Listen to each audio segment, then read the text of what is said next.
apa sih hal-hal yang perlu kita beritahukan kepada anak-anak.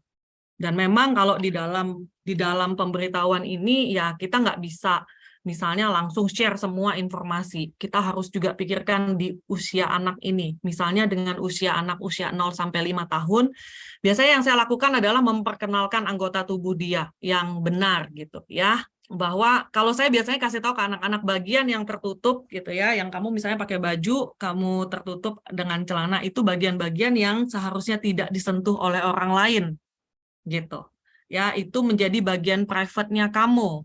Memang kita perlu untuk membahas bagian-bagian vital tubuh dari anak ini tanpa ada istilah-istilah tertentu. Jadi anak-anak terbiasa untuk membahasnya secara ilmiah dengan kita gitu.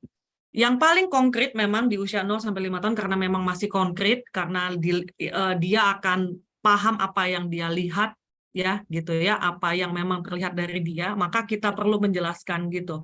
Bagian yang ini baiknya jangan disentuh ya sama siapapun. Ini area-area private-nya kamu gitu. Ya, kalau misalnya ke toilet apa yang mesti dilakukan gitu. Kemudian start 5 sampai 10 tahun mungkin anak-anak sudah mulai banyak pertanyaan gitu ya mengenai seksualitas. Kenapa sih misalnya ada yang anak saya mulai lihat saya misalnya pakai pembalut. Kenapa sih mami harus pakai pembalut gitu kan?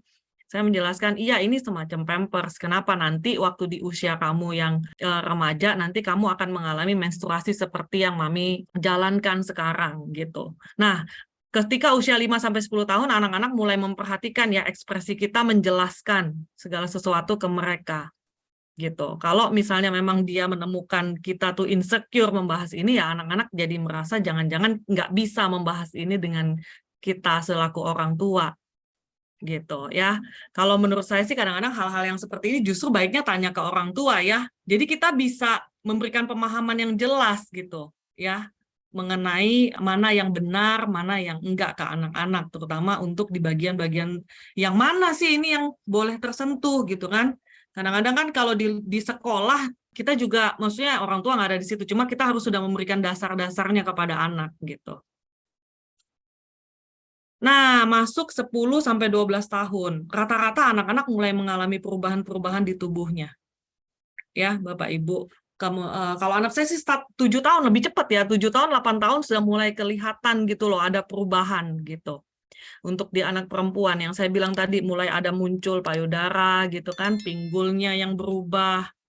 Bahkan di cara ngomong pun, cara berpikir sudah mulai menunjukkan ada perubahan gitu.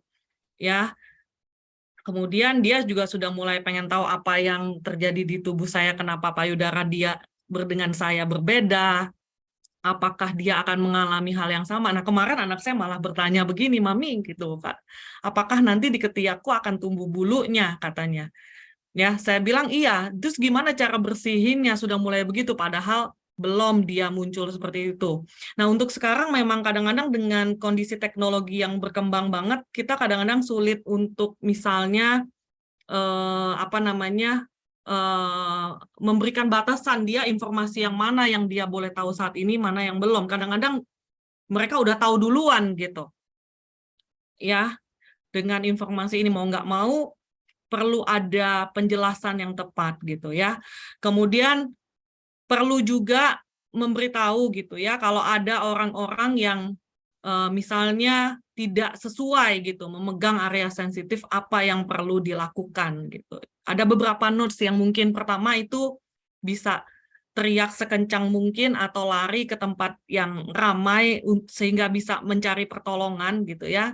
Dan kadang-kadang saya pesan sama anak saya kalau ke toilet, masuk di dalam toilet ya usahain misalnya masuknya sendiri gitu, kecuali memang butuh bantuan. Kadang juga dengan misalnya posisi duduk gitu ya, kadang-kadang anak-anak lupa kalau duduk itu posisinya mesti gimana, itu mesti dijelaskan. Ada bagian-bagian yang tertentu yang dia juga mesti jaga gitu.